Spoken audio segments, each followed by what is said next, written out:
Здравствуйте, дорогие друзья! Сегодня в эфире Механик Экстремал будет чудить. Итак, если ветер на улице слабый, костер плохо горит, берем вот такую вот чудо-штуку, это называется квадрокоптер, и им будем раздувать наш костер. Ну а что делать? Надо же как-то выходить из ситуации.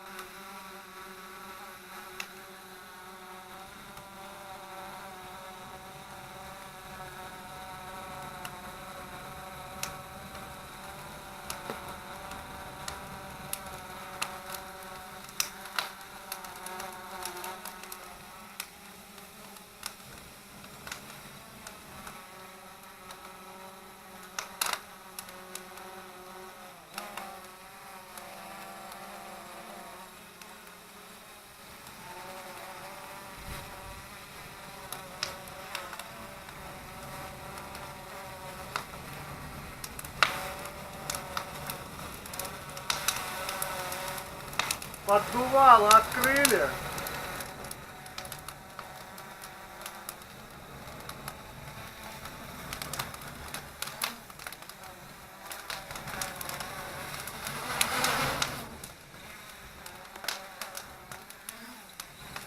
Да, с таким розжигом шашлычок получится явно вкуснее.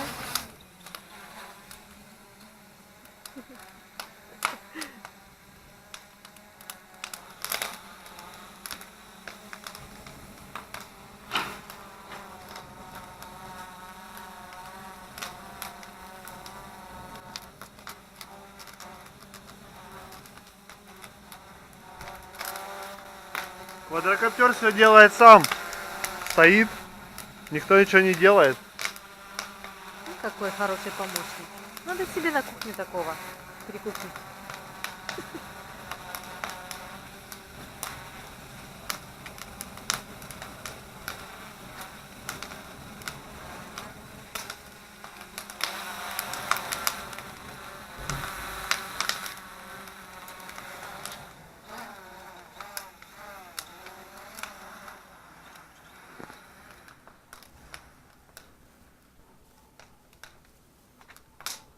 Все, костер горит, можно использовать по назначению.